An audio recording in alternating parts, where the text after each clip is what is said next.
Hello, everybody. Welcome. We're about to pick some locks today. Let's go.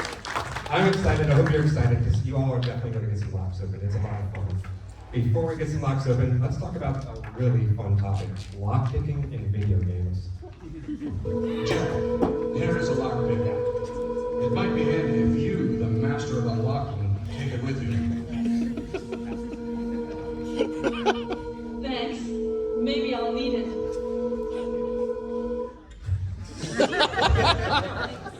That's the first game I remember as a kid that had a lockpick in it. There's no mechanics in it, but Jill was the master of unlocking, apparently. So here we are, lockpicking video games. How realistic is it? So that went the wrong way, sorry.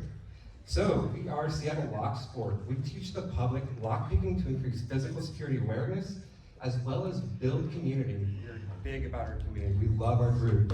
So build community for people with curiosity about how things work and solving puzzles. We host lockpicking meetups here in Seattle 3 times monthly. We're probably the biggest group in the United States at the moment. We were featured in the Seattle Times at our meetups, and we also teach at local cybersecurity conventions. If you're a hacker, a cybersecurity person, you've probably run into us in Seattle.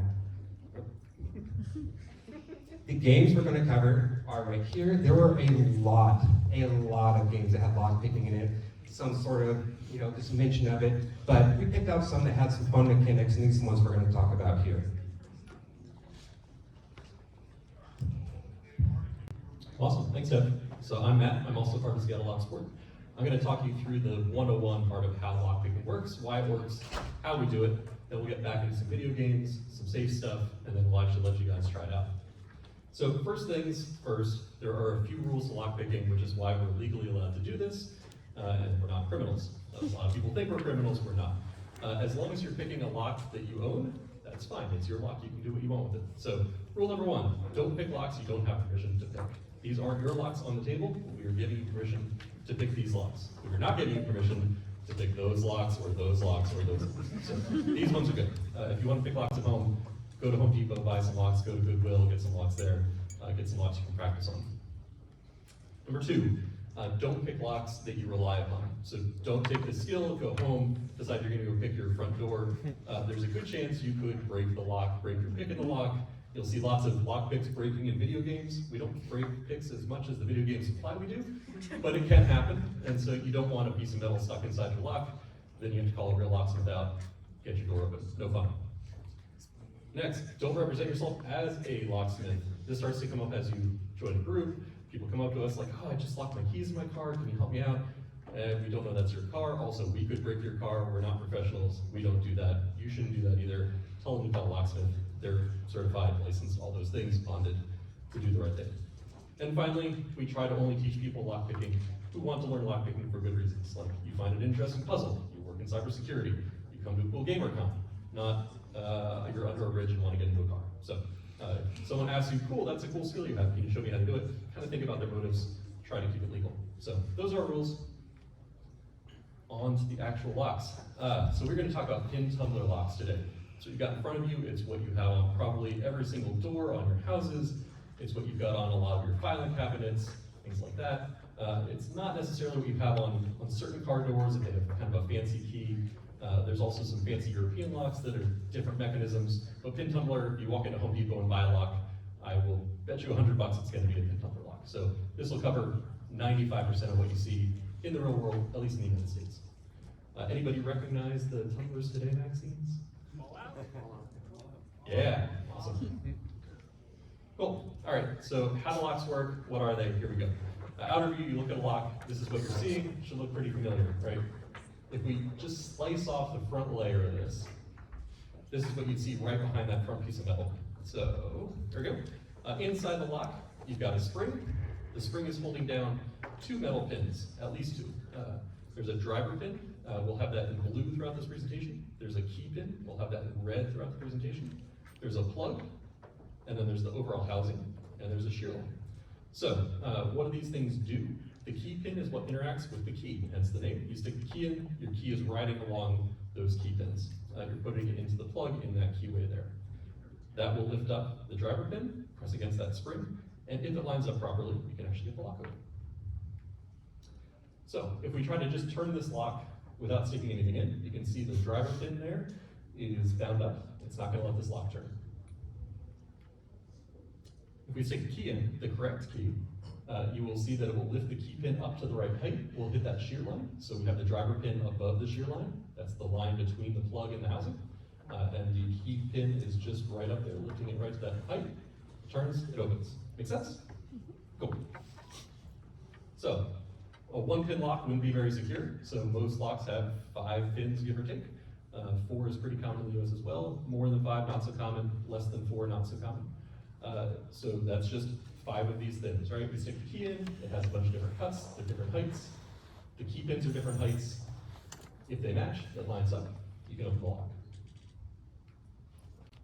If we stick in a key that's wrong, you will be blocked by at least one spot on the lock. Here we can see the bitting here is too low, and so this driver pin is gonna block this lock, even though the other 4 cuts on this are fine, and those are all the shear line. We've got one that isn't, that's gonna keep the lock from opening. Same deal, one bitting is too high. You can see the key pin there is now blocking the lock from opening. So, need the right key, right?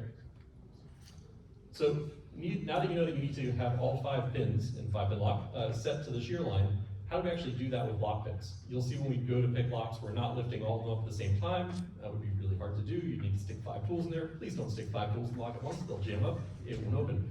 The reason we can actually pick locks in the real world is because when they drill these holes on the top of these locks, they can't get them all perfectly aligned. The drill bits shift, the drill bits are different sizes, manufacturing tolerances. You want to buy a lock for 20 bucks at Home Depot, they can't mill it down to sub-nanometer level precision. It's okay. And so you end up seeing these kinds of things in real world locks. As they try to drill these holes, some of them are going to be a little bit oblong, some are going to be a little further left, some are a little further right. So what does that mean when you actually go to operate the lock or pick the lock? Again, perfect world, perfectly straight line. All 5 pins are preventing this lock from opening right now. But because of those machining tolerances, you can see there, only one of these pins, technically right now, if I put force on that lock, is actually going to prevent it from turning. It's going to be the pin that has the hole that's the furthest to the left or furthest to the right, depending on if you're going clockwise or counterclockwise. So, we want to exploit this tolerance issue, and that's how we pick locks. This is just a picture of what some pieces of locks look like in the real world. These are just disassembled locks. You can see those aren't very clean cuts, those aren't very clean pins. Yeah, tolerance is just not great. And you can kind of see if you're at the front table, sorry, we don't have enough picks, and so the back tables will have people swap as you start to learn how to pick locks, so everyone gets a chance. But if you have locks at your table, especially these round ones at the front, you can kind of look and see the same kind of thing, where maybe those holes aren't all quite as even as we want them to be. All right, so if we're going to take advantage of this, we need some tools. When you use a key to operate a lock, the key is doing 2 things. It is lifting all those pins to the correct height, and it's providing rotational force, right? You stick the key in, you turn it. We need to use 2 tools to emulate that function of the one key. So we have turning tools, and we have lock picks. And this is an example of what some lock picks and turning tools look like. Top one is a very classic turning tool. We'll be handing these out for you to practice with. It's a bent metal piece of wire. It lets you put that turning force on the lock to actually rotate it. As you're putting the turning force on, then you start to try to lift those pins. That's where you use the actual lock pick, the kind of classic tool that everyone is probably thinking of there in the middle. At the bottom, we have a couple little hybrid picks. This bottom one is a little bit more covert. It's smaller, fits easier in a pocket or a hand. For our clubs and things, we don't use picks like this because we're picking out in public. We want people to know what we're doing. Hey, look, this is a legal thing. It's a fun activity for us to do. If you're a covert spy in an N64 game, you might want a more stealthy pick. So that's why those maybe exist. And then the middle, second from the bottom there, is kind of a hybrid. It's a rake and a pick in one. A rake is just a brute force pick. It's a pick you're doing 1 pin at a time. With a rake, it's these locks aren't very good. I want to get in quickly. I'm just going to jab it in really fast. Hopefully the lock will open. It often does. All right, so how do we use the turning tool? Simple, we put it in and we turn, right? We don't want to apply too much turning force. Our goal here is to bind up just that 1 pin that is preventing the lock from opening, whether it's the 1st pin or the 4th pin, doesn't matter. We're just trying to apply enough force that we can start to set pins. So we'll stick the turning tool in, we'll apply some force. We don't want to put so much force that our fingers turning colors, things like that. The lock is just going to seize up and you're not going to get anything open. So just a light, gentle turning force. Just kind of the tip of your index finger is usually enough. So we'll put the turning tool in, we'll apply some turning force, and then we can start to pick. So we stick in our turning tool, and this is an example of actually picking a lock and kind of the procedure you go through. So we need to first find that binding pin. we don't know which of these pins is the one that's been furthest drilled left or right, so we have to test each one. So we stick in a lockpick with some turning force, and we're trying each pin. Pins that are not binding are going to be really springy, right? The only thing holding down is that spring at the top. Oh, we just found a binding pin there. So the binding pin is going to feel a little bit rougher. There's going to be some force behind lifting it because now it's rubbing up against the metal of the actual plug. So we're going to keep trying these and trying to find the binding pin. Once you set one, another pin is going to become the binding pin, right? It was the furthest left pin, now it's the second to furthest left, then third to furthest left. So we're going to keep trying each one. Once we set it, you'll feel a slight click. Now that pin is set, we're going to keep searching for other pins. If we lift a pin that we've already set, it'll be no tension at all, right? There's no spring force, it's just the weight of that little pin, which is tiny, so it's super floppy. So there you go. We set 4, set 5, and now the lock will turn open. So that's just the procedure we're doing. I'm just going to run through that one more time, so you all can see it again as I was talking through it. So again, basic procedure here, and we do also have flyers on the table that kind of talks about this, and people can take as well. Sticking our turning tool, light turning force, trying each pin, trying to find the binding pin. Springy, springy, springy, grindy. Yeah, that's our binding pin. Feel a click, it's set. Now that drops down. Try the next pin, springy, grindy, set, springy, springy. Very, very floppy. No spring tension at all. Grindy. Yeah. And so you don't know the order going in, right? The locks aren't pin 1 sets, then 2, then 3, then 4, then 5. It again depends entirely on the manufacturing of that lock, when they made it, how they drilled it. So on one lock on your table, it might set order 4, 5, 1, 2, 3. Another one might set 5, 1, 2, 3, 4. Just again, however they drilled it out that day.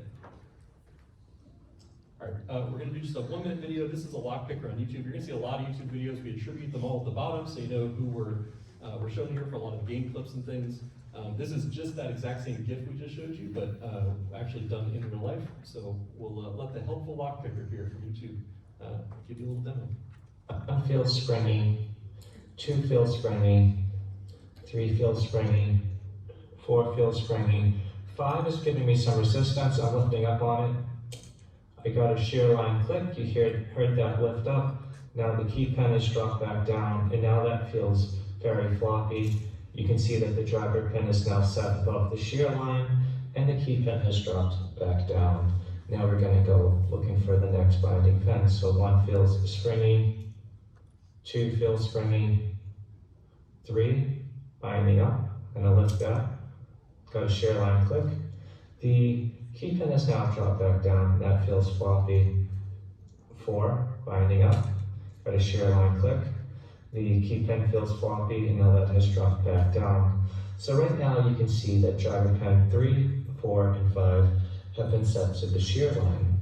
And now we're gonna need to set 1 and 2. So 1 binding up, got a shear line click, and the key pin now feels nice and floppy. Now we only have 1 pin holding us up. Driver pin 2 is still obstructing plug rotation because it is sitting between the plug and the Bible. Once we get this one set, we are going to open up the lock. So we're lifting up on it, and now we have set all the driver pins to shear. All the key pins have dropped back down. The plug is able to separate from the Bible, and now we've been able to open up our lock. So that's actual lock picking. Of course, this is a cutaway lock, so you can see the pins. You will not be picking cutaway locks because that's not realistic. So you kind of have to learn to feel where the pins are in the lock, kind of count which position you're in. If you ever watch Lockpicking Lawyer, probably the most famous lockpicker online, you'll hear him all the time say, you know, gotta click on 3. This is exactly what he's talking about. Which pin am I on? Did I set it? Did I feel it set? So that's all we're doing here. With that, I'm gonna hand it back to Dev. He is gonna talk to you about lockpicking in video games. All right, so we've kind of separated the lockpicking styles into different realisms, but before doing that even, the Skyrim style lockpicking at first, I almost called it Bethesda lockpicking because I just found it everywhere, annoying crap out of it, to be honest. But it was so prominent in so many video games, I just want to have a section of Skyrim style lockpicking itself. So here we are, Skyrim. You stick your little tool on the bottom to turn, and you turn your other little, I don't even know what tools that is at the top. It's like a little piece of metal. it's usually sometimes the bobby pin, you turn it to the right direction in the thing and you try to turn it to open it up. And if your bobby pin or whatever at the top there is not in the right direction, it breaks. Or if it's in the right direction, you get your open like that. So as you saw, we just saw how lockpicking works. That's not how lockpicking works.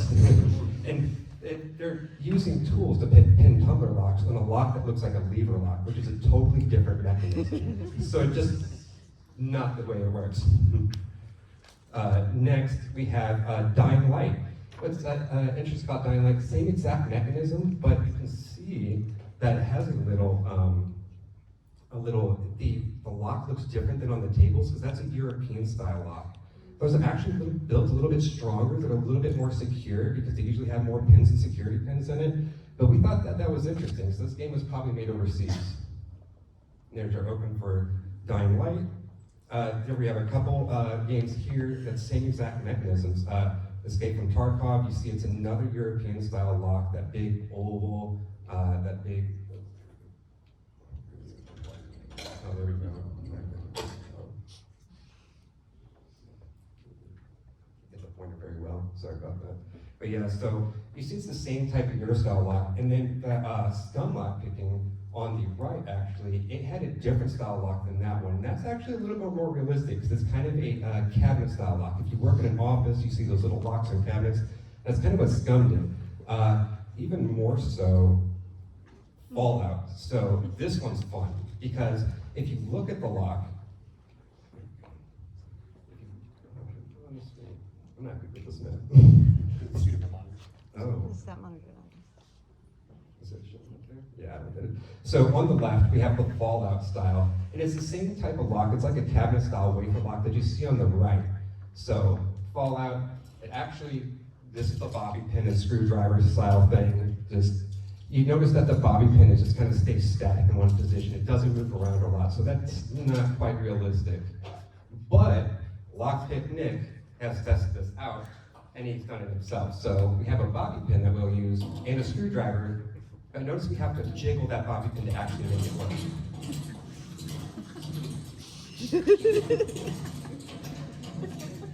Oh. Yeah, it's absolutely ridiculous. And when you start picking locks, you'll learn that, actually, especially picking locks in the United States, it's often that easy. It is ridiculous. And those cabinet locks are just junk garbage. So it's hilarious. When I found that, it's like, oh wow, so I do have to say this does work. So we'll move into like kind of our tier now. We'll go to fantasy style lock picking. There's nothing about this is realistic at all. There's no mechanic. It's Baldur's Gate. I love Baldur's Gate. I had to throw it in there. It's a roll of the dice. Your dexterity makes a difference. The gloves do not, unless they're gloves of dexterity. Because there's a lot of challenges that us lock supporters will do to challenge other people will actually make them wear gloves or pick out in the cold, and it takes away all your feeling from lock picking. So gloves, they're not going to help you out unless the gloves have this dexterity. This one's just weird. I'll let the guy describe it. Use the right analog stick to find the sweet spot, as indicated by the circle when it turns yellow. Afterwards, move the reticle around this yellow zone to find its approximate center. Then hold this position. The important thing here is to take note of the circle's immediate surroundings, because as we press and hold the left shoulder button to rotate the lock, the reticle must stay within the safe zone until it clicks open. So yeah, very interesting. Not like we just saw at all. So we put that under fantasy. It's a mechanic and it's fun. So that's what games are for, right? Unrealistic style lock picking. So this one I like this one quite a bit. Wolfenstein, this is just a mess. So it's interesting in the sense that it's realistic because it has a keyhole, it looks like a front door lock. But when you start picking it, you pop it out. And look, he's using the turning tool to try to pick the lock, that bottom tool. So that should be the turning force of the lock, not the pick itself. So you notice that the lock's moving around kind of like a safe dial too, just really awkward. You got it open though. This one's hit and miss with people. Because a lot of people are like, oh, I thought this was realistic. I argued a little bit. This is Oblivion. So it is realistic in a sense. If you look at it, we have a pick, we have pins, you see a shear line. However, how it actually Time your works is a button little press to different. lock the tumbler in place when it is at its uppermost position. If the tumbler is in any other position when you activate it, your lockpick will break and previously set tumblers will fall. Yeah, so, it's a lot harder, like already mentioned, it's a lot harder to break your lockpick. That pick specifically is, I don't know, it's like a fishing hook on the end of the pick. It's really weird. And what's specific about this mechanic that's unrealistic is there's just one pin inside there. So that's just one whole pin. When we're picking locks, we're trying to separate that pin stack, right? So there's not really two pins there. The other thing that's unrealistic about it is that we're lifting the pins, all of them, all the way up. But like Matt just said, like that key, we're only lifting them to certain heights. Each pin goes to a different height, not all the way up. So while it does have some physical parts of it that do look realistic, not quite there. The other thing is, if you look at that lock, if you go back one, what key would work in that lock? Something would actually work. Yeah. Yeah, it's like a bar. Yeah, just Good call. Now we're going to move into somewhat realistic lockpicking. So these have more mechanics that are a little bit real, but still just have some things a little bit off. And right off we have Splinter Cell.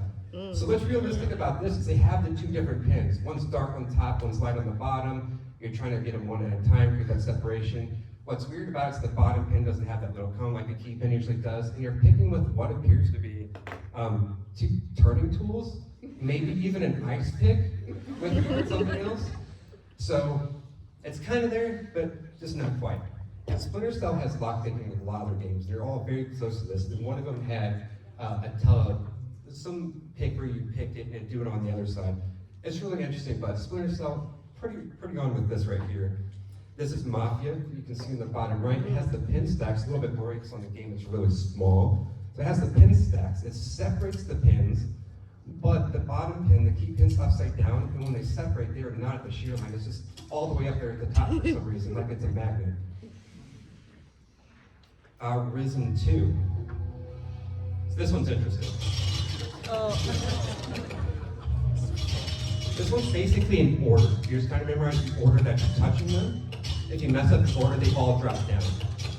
It's realistic in the sense that there is an order to every lock, like Matt mentioned, because of the way it's drilled. So one pin will go first, one will go second, you know which one's it. So it is an order to a lock, but they're not also actually picking the pins, they're not mentioning, it's kind of tapping them, and then they fly up.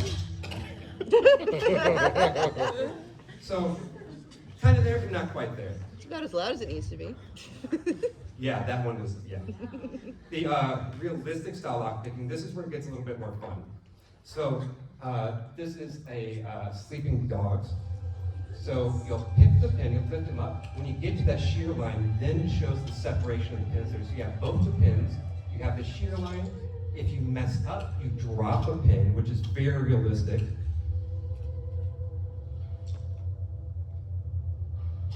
And then you get your open. So very realistic, mechanics are there. The only thing that's not realistic is it's showing one whole pin at the beginning and then showing the separation of the two after you get it. And we'll talk a little bit more about that in a little bit. Very similar here. Sorry about the beeping, I did like to keep a little bit of noise with it. But this is judgment. So very same mechanism. It starts as one whole pin. Nice. When you get it, it separates it. Yeah, I know, I couldn't help it.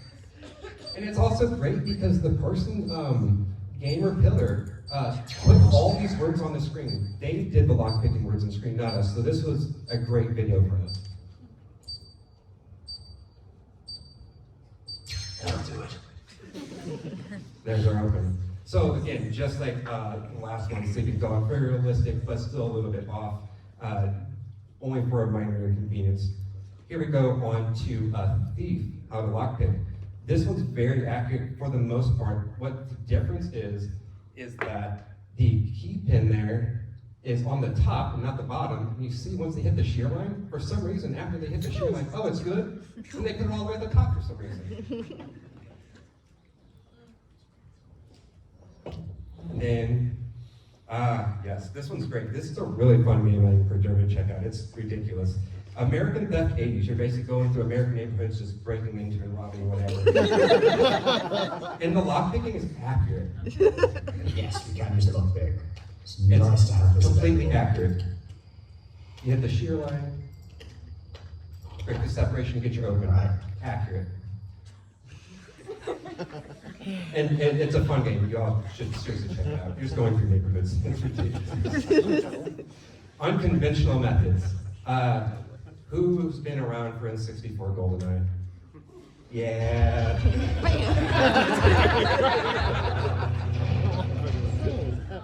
So, somewhat realistic to an extent. This is lockpicking lawyer. Had to pull out the and he'll tell you how many blows he put in this in just a second. This is definitely the strongest padlock in the world. I have no doubts about it. 50 BMG, 20 rounds, 40 rounds of 308 armor piercing, 50 rounds of 5.56. Yeah. So even the slow-mo guys did a bit on this as well, shooting padlocks. It's not quite that realistic, but if you hit it right, it is. Specifically towards the shackle at the top, if you're aiming down. So if this one's pretty guarded, but if you're trying to aim towards the bottom of the shackle to hit the body down, it'll sometimes break it. The slow-mo guys actually did that. So you can do it, it just has to be your shot has to be pretty accurate. Oh, yeah. And we do have a little baby Squire, the ones they blew up. This is a baby one if you want to check them out. They're tough locks. All right, we're going to move on to safe cracking.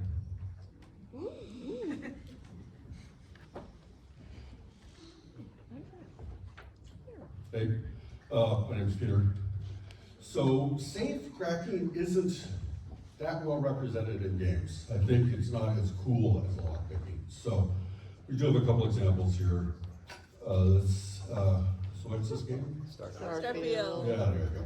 Anybody play Starfield? One guy.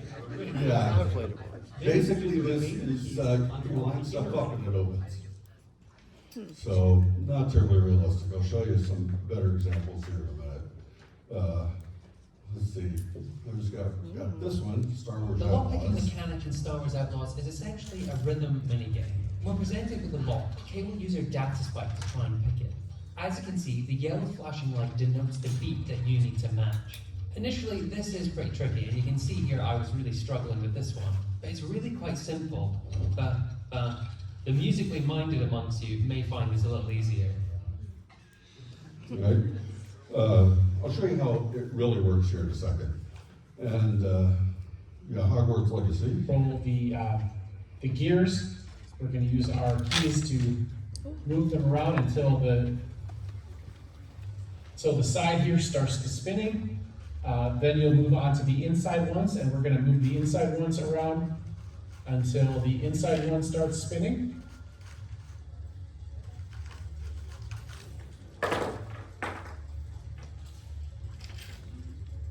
You just need to find, there it is, and we move back and lock it in, and then it will go on its own, and then it will go ahead and unlock.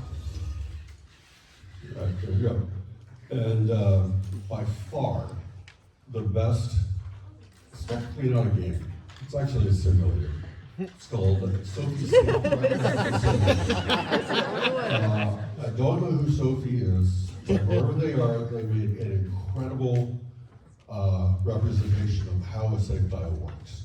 If you ever want to learn how to do safe manipulation, go into Twitch.io or Steam, drop $5, play this game.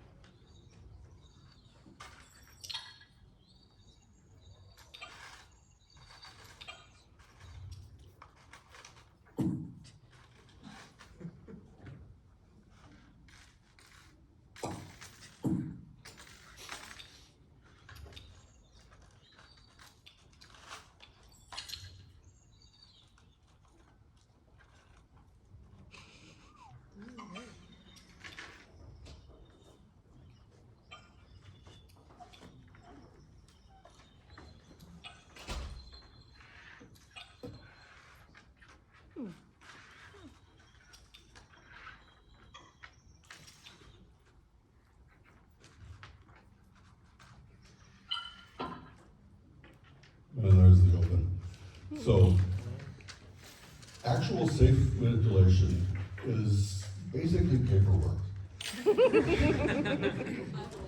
So what you do is as you're spinning a dial, when you're spinning it, you feel little bumps, and that one wheel spins around. I'll show you, actually, I'll go to the next slide real quick. Go to the next slide. Okay. Oh. Go back. Uh-oh. Back side. Oh, wrong button. Technical fail, of course. Yeah,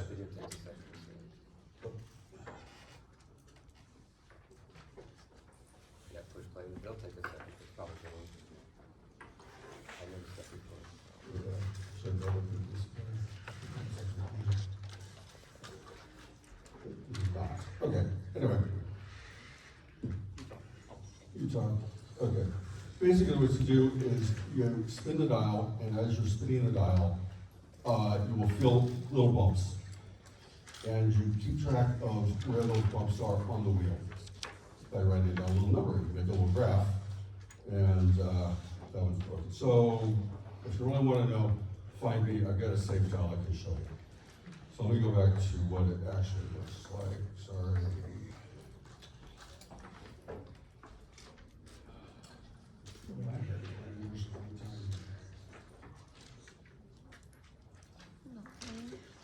All right, so as you're spinning it, you basically incrementally go around the wheel, and when you feel those little bumps, you document it. And as you document it, it will basically tell you where the gate is on the wheel.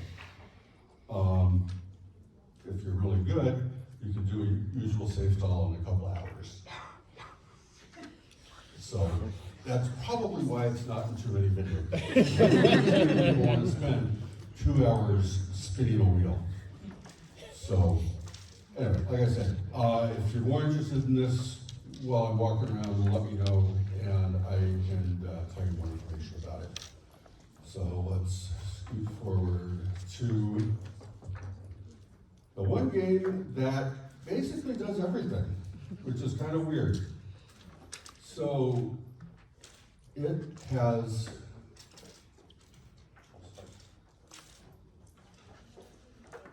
Skyrim style picking, but it also has semi-realistic picking, sort of.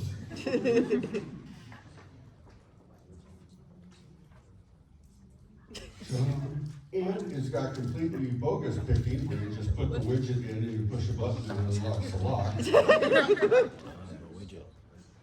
And it's got safe manipulation, where basically you turn the wheel until you hear a click, and then you turn it the opposite direction until you hear another click, and you turn it in the opposite direction, you get another click, and it gets over. So, again, safe manipulation kind of makes sense. Nobody wants to spend 2 hours on that probably in a video game. So, it kind of was a roundup. Some of the best games out there. It kind of does the best way of representing lockpicking games. Kind of think it's the Sleeping Dogs, because they kind of got it so it's the biggest thing with lockpicking is it's tactile. How do you represent that in a video game? We'll talk about that a little bit. So this kind of is the best way of expressing how it is easy to do without having the actual feel.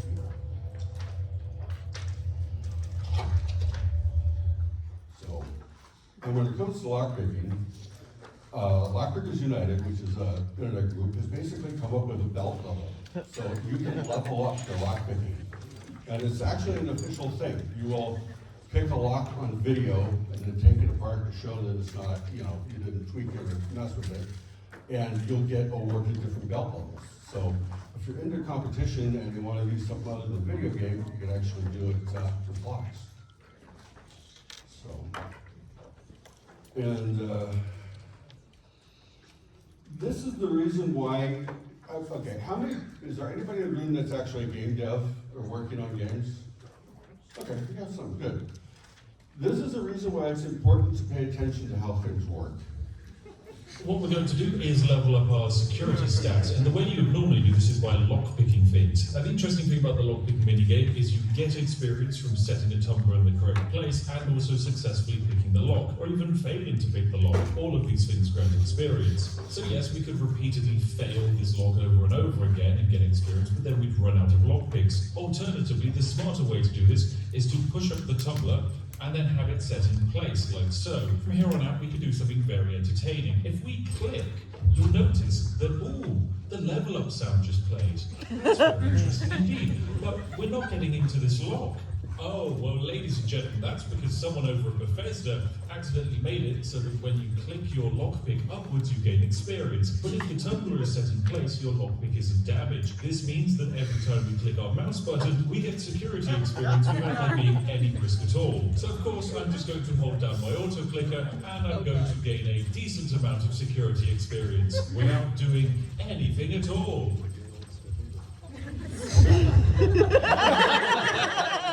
No tumblers will fall. We have completed security mastery. Yeah, so it's kind of important to pay attention to mechanics and how things work. So kind of wrap it up. We as a group kind of got together and talked about how you could better represent mini-game lockpicks in the real world, in game dev. And the biggest problems are real picks. When you pick, it's a tactile experience. So, and unless you got force feedback on the controller, yeah, you can do that. But then everybody that plays keyboard's kind of screwed. So that doesn't work so well. So you got to figure out a way to accommodate that. The biggest thing, just every one of these is you can see inside the lock. When you pick a lock here, you can't see inside the lock.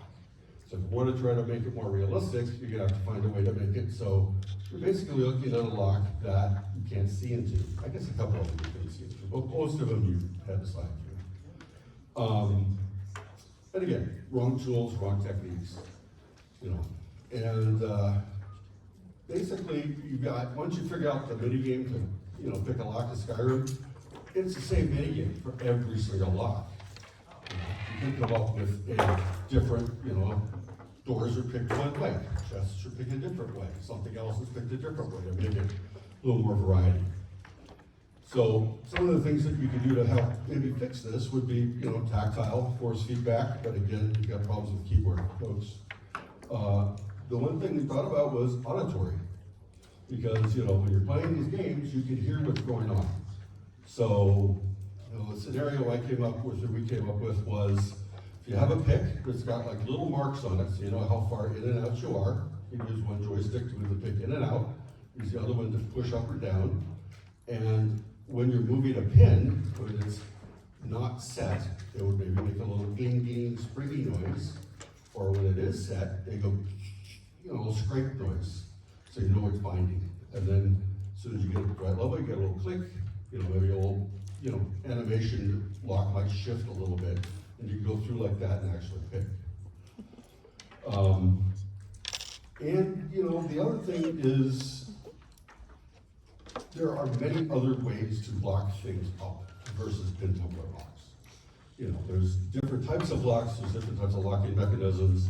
If you're designing, a game that's, fantasy setting or medieval, yeah, it's all just locks and stuff. But if you're doing like modern games, sleeping dogs type thing, you've got all sorts of options like RFID, electronic bypass, things like that. So, if anybody wants to talk to us about those other methods, we'd be happy to talk to you about it. If you're more interested in lockpicking and Locksport, there's a book out, which, disclaimer, I was a technical reviewer for it and he helped write it. So, it's a very good book, that being said. It's one of the few books out there that actually gets all of Locksport, because lockpicking is just a small fraction of what Locksport actually is, because it's also like safe work and impressioning, which we didn't even go over at all, which would be really easy to do in any video game. But anyway, we're probably going late. So we're Seattle Locksport. scan the QR code. We do monthly meetups in Seattle, or weekly almost. We do one in Central Seattle, Redmond, Tacoma. You go on a meetup, you can find us there. Any questions? Yes. Regarding the lockpicking by sound, is there a way to program a script that can do that in RPG Maker? Because that's the game engine that I'm using. I don't know. I checked. I don't know scripting. I do have another thing back there. The lockpicking sport, basically whoever opens the most locks fastest wins. Yeah. You use your own tools, but they bring the locks. Would there ever be a situation where you would use a bump key instead of these tools? Yep, that's one of the other things we're talking about. There are other ways to get in to locks that we didn't really cover here. Like I said, it's a really broad spectrum of stuff. And if you want to talk more about it, we'd be happy to. I think that's pretty much it. Oh, wait, there we go. 2 more, 3 more. Wow, okay, 2 first. Stay set. How do they stay set? Yeah, why do they stay set? Because when you twist the core with that tension, when you set the pin, it makes a little shelf that top, the driver pin will rest on. Because the core turns a minute amount, and it sits up there like a shelf. Do you have to turn it a little? Yeah, as you have the tension on it, it'll sit up there, and if you let go of tension, everything falls down. Make sense? Okay. Right in the middle.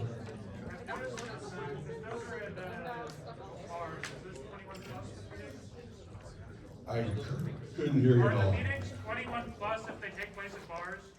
All of our places are all ages. Kids are really great lockpickers. They're actually much better. They're much better than adults. They're awesome. Okay, go ahead. This is less lockpicking, but I mean, it's not like how the key works, but how does the skeleton key work if it goes through? A skeleton key is made for an older style lock called a warded lock. And basically what it is one part of the key will open it, and the other little bumps are what keeps one key from opening another lock. And you shave off all the other bumps, and then you've got a key that works on all the locks. Yep. Is it actually realistic to use a stethoscope to unlock one of the safes? Yes.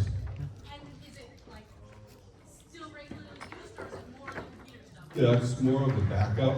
Okay. If you can't feel your contact points, you can hear them. All right, I think we're done. Start picking. If you have questions, find people with shirts. We'd be happy to answer stuff. As you get better, once you get done with the beginner locks, if you can move, maybe find other tables with padlocks. We didn't expect this many people. We don't have enough picks and turning tools. So once you kind of get a feel for what you're doing, if you think you've got it, you could grab one of our flyers and take it with you and come to one of our meetups and we can do more picking. But I think we probably still have people out in the hall that maybe want to try to do some picking. So if you think you know what's going on, maybe you'll make room for someone else. And please leave our picks and locks here. If you want to know where to get some, let us know and we can give you a good place to buy them. And that's it. Have fun.